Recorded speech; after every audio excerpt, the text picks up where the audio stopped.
Já emendei um vídeo depois do outro, a gente tá com a mesma tela. Vamos fazer aqui, ó. A gente precisa estar vendo a timeline e a gente vai fazer algumas experiências com keyframes. Essa não vai ser a nossa animação final, tá? Então, todo mundo aqui vendo a timeline, essa que tá aqui, deixa eu fazer o print para vocês, tá? Eu não tinha chamado muita atenção dela, mas tá aqui, ó. Também é um editor do Blender. Se vocês clicarem nesse botãozinho, vocês vão ver que vocês podem, ao invés da timeline, ver o Shader Editor aqui. Não sei pra que a gente faria isso, mas o normal mesmo é a gente ter a timeline. Cadê a timeline aqui? Aqui, tá? No Blender a gente só vê os keyframes de um objeto, a gente não vê os keyframes de todos os objetos. Se vocês quiserem ver os keyframes de todos os objetos, como quem, por exemplo, conhece o After Effects, vocês vão usar o Dope Sheet. Tá? No Dope Sheet a gente enxerga todos os objetos que têm keyframes. Pode deixar o Dope Sheet aberto aqui para vocês irem se familiarizando com ele, tá? Vamos fazer uma animação assim bem simples mesmo. A gente está aqui na perspectiva da câmera. Vamos selecionar a nossa base que controla tudo, esse aqui, e vamos movê-la no eixo Y, GY, até que ela saia da câmera. Eu estou olhando aqui na viewport da câmera, GY, ó, saiu da câmera. Agora a gente tem que inserir keyframes. Keyframes, quadros-chave, são momentos, são frames em que alguma coisa diferente acontece. Essa coisa diferente pode ser quase qualquer propriedade do Blender, tá? Então, por exemplo, se vocês olharem, toda vez que vocês encontrarem aqui no modificador não tem nada, mas, por exemplo, deixa eu selecionar aqui esse cara. Se toda vez que vocês, eu selecionei o emissor de partículas, tá? Toda vez que vocês encontrarem uma bolinha do lado de uma propriedade no Blender, significa que aquela propriedade pode ser animada. É o equivalente ao ícone do cronômetro do After Effects, tá? No Blender, algumas coisas podem, outras coisas não podem ser animadas. Tá? Bom, vamos começar assim, ó. Vamos começar, não, a gente vai usar a animação de Location, Rotation. A gente não vai usar Scale, mas poderia, tá? A gente vai usar Location e Rotation, que é o Grab e o Rotate. A gente vai, primeira coisa, inserir um keyframe. Quando a gente insere um keyframe, é como se a gente dissesse pro Blender, assim, ó. Os parâmetros do objeto nesse momento, no estado do objeto nesse momento, que é, no caso aqui vai ser o Location, grava nesse frame. Então a gente vai dar essa ordem para o Blender. Então põe o cursor em qualquer ponto da viewport 3D, tem que estar na viewport 3D e aperta I para Insert Keyframe, ó. E aí vocês têm um monte de keyframes diferentes. Então, como eu falei, o keyframe é um quadro-chave, é chave porque ele guarda o valor de um estado, de um objeto. Esse estado, ele se refere a alguma propriedade. Pode ser, por exemplo, a seed, pode ser a lifetime randomness. Mas, normalmente, aqui, ó, I para um objeto, tá? Aquilo ali é o sistema de partículas que eu estava dando exemplo. Para um objeto, para uma mesh, para uma malha 3D, a gente tem esses parâmetros aqui, ó, location, rotation, scaling, etc, etc. O que é lock hot? É quando vocês querem poder alterar os valores de location e rotation. Quer dizer que se vocês colocarem um keyframe do tipo lock hot, tá? E mudarem a scale, o Blender não vai gravar os valores de scale. Porque ele não vai gravar tudo o que vocês podem fazer de diferente, porque é muita coisa. Então, na verdade, esses tipos de keyframes aqui são meio pro Blender te forçar a se organizar que tipo de alteração tu quer. Até porque depois vocês vão ver que o Dope Sheet aqui fica bem poluído. Porque são 3 eixos, todas as alterações, todas as propriedades podem ser transformadas em 3 eixos, tá? Então, é bacana a gente pensar assim. Então, e para inserir um keyframe, desculpa, presta atenção aqui que eu estou no keyframe 0, no keyframe 1, tá? Estou no início da minha animação aqui. E e eu quero só location. Nesse ponto é só location. A gente não é a animação final, tá? Isso aí eu tô só tentando explicar para vocês como é que é o Blender. Ah, viajei aqui, porque eu tenho que ter alguma coisa selecionada, tá? Então ele disse, ah, ó, você não pode fazer isso nesse contexto. Então seleciona aqui o objeto e o objeto que tu quer animar, location. Beleza, o Blender criou um keyframe na timeline e criou um keyframe aqui no Dope Sheet. E vocês podem ver quando aqui no Dope Sheet, base locomotiva, no meu caso, tá? E aí vocês, base locomotiva action ignora, a gente não vai ver action nessas aulas. Action é uma coisa que vocês podem, tipo, fazer uma animaçãozinha numa caixinha e guardar ela e reutilizar. Então, tipo, se vocês forem fazer um personagem caminhando, alguma coisa caminhando, vocês podem, ou um olho piscando, sei lá, um negócio assim, vocês podem fazer numa action. Aí vocês ligam e desligam as actions. Enfim, não vamos usar. Tá, e aqui estão todos os transforms do objeto. X location, X, Y e Z location. Porque foi o que vocês pediram, né? Foi o que eu pedi no caso. Eu quero um keyframe só de location. Se eu tivesse pedido lock hot, eu teria X, Y, Z, location e rotation. Eu teria seis linhas aqui. Assim fica um pouco menos poluído.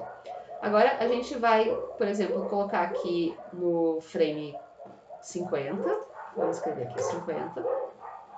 E vamos selecionar ainda, né, a base G, Y e vamos ficar olhando ali para a perspectiva até ela sumir.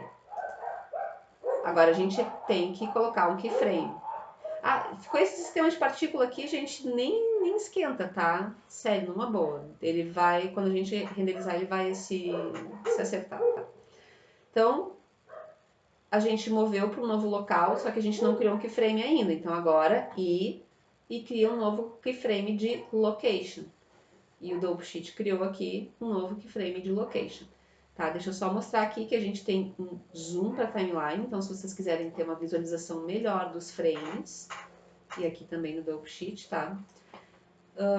Vocês conseguem. Então, só, vamos ver, aperta espaço. Olha que bonitinho! Nossa, viu que legal? Bom, e então, assim, ó, aqui a gente tem frames, tá? Eu sei que para muitos de vocês isso é um papo meio, assim, a gente já sabe. Mas frames não são segundos, tá? Então, a animação, todos os softwares de animação, ela é expressa em FPS, frames per second, que é quantos frames tem por segundo. Sei lá, tem filmes com 60 frames por segundo, tem câmeras que capturam 48 frames por segundo. No Blender a gente pode dizer quantos a gente quer 1900 frames por segundo, o que é um absurdo, tá? Mas assim, ó, a gente aqui na impressora, que é no Output Properties, né? Então vocês têm, além do tamanho da viewport, que a gente já tinha visto, né, quadrada para ir para o feed do Instagram, vocês têm também a frame start e frame end, que é o mesmo valor que vocês colocam aqui. Vocês têm o FPS, aqui é 24. Sei lá, vocês podem definir qualquer valor que vocês quiserem, tá? Lá no After, normalmente a gente define como 29.97. Também pode ser, se vocês estão pensando em abrir esse... Opa, desculpa.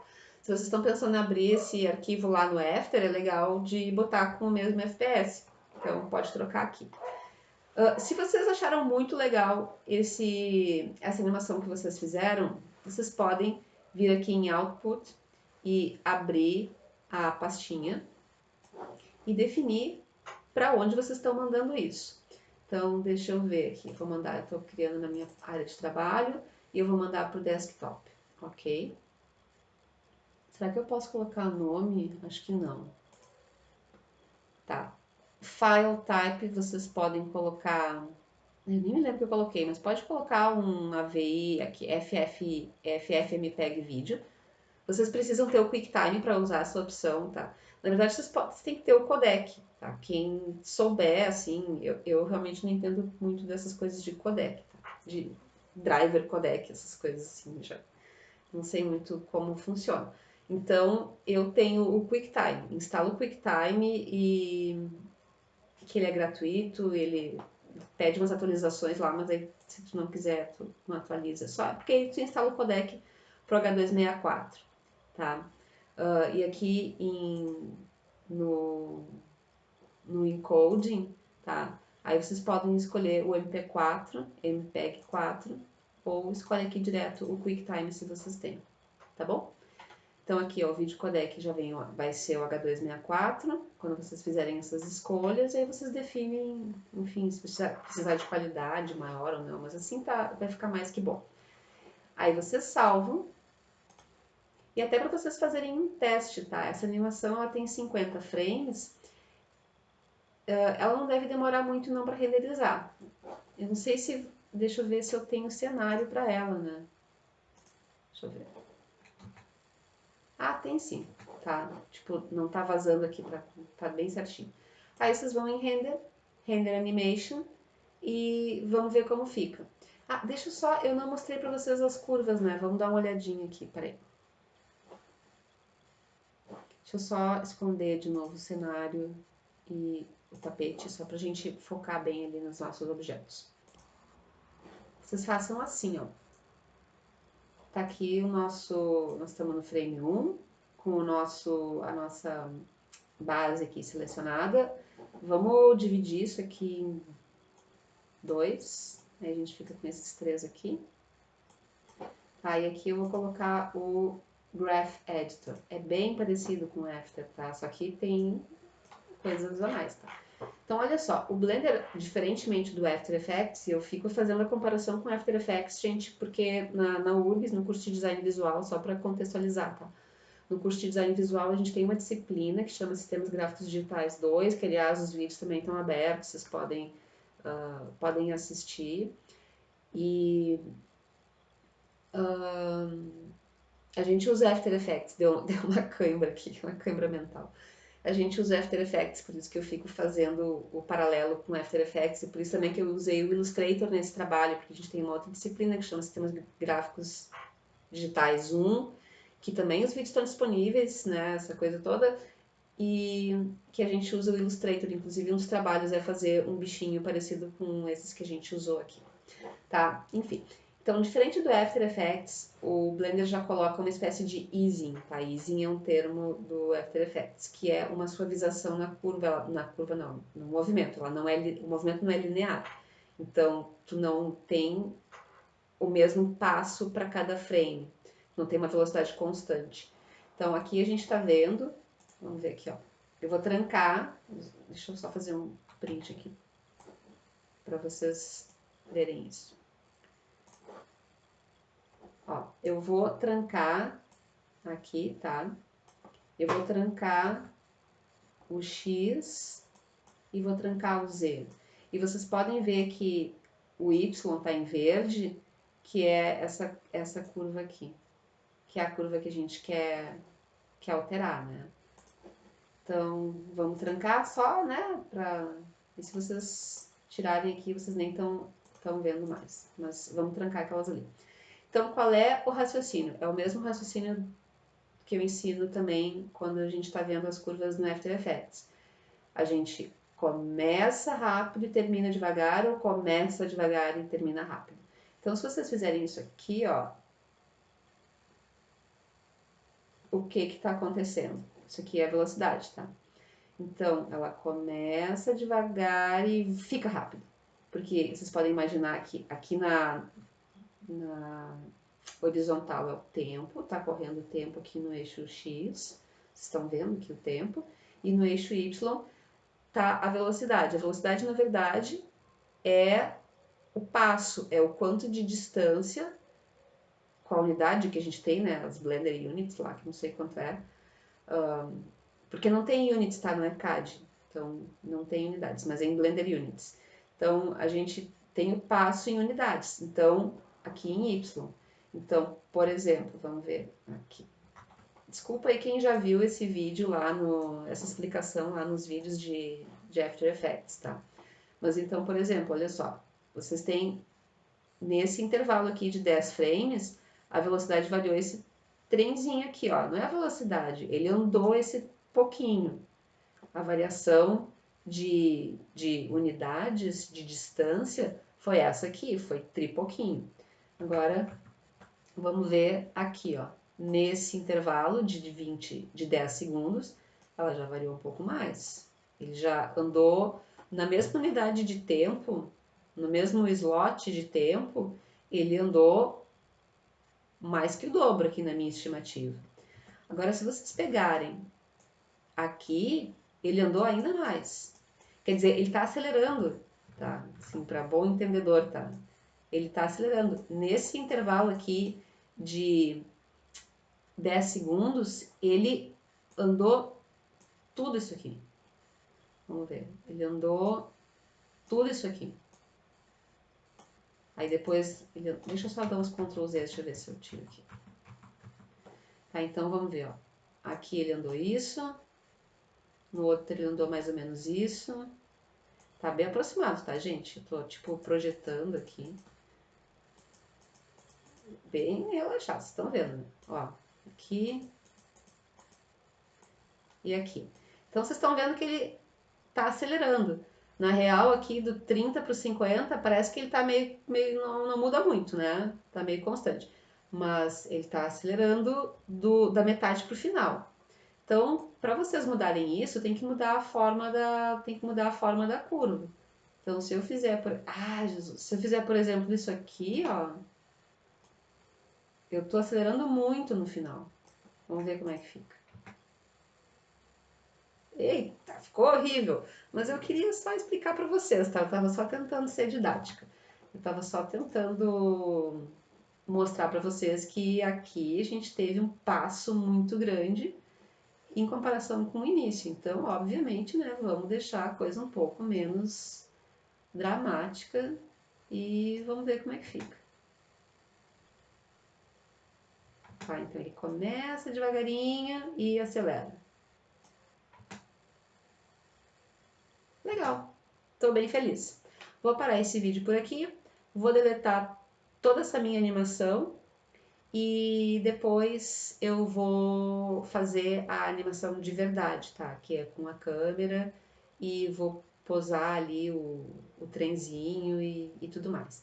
Eu vou fazer também o render disso aqui, e para começar o próximo vídeo, eu só vou mostrar quanto tempo demorou no meu computador, tá? Eu dou as configurações ali do meu computador para vocês terem uma ideia, assim, de como é que tá o de vocês para fazer esse tipo de trabalho.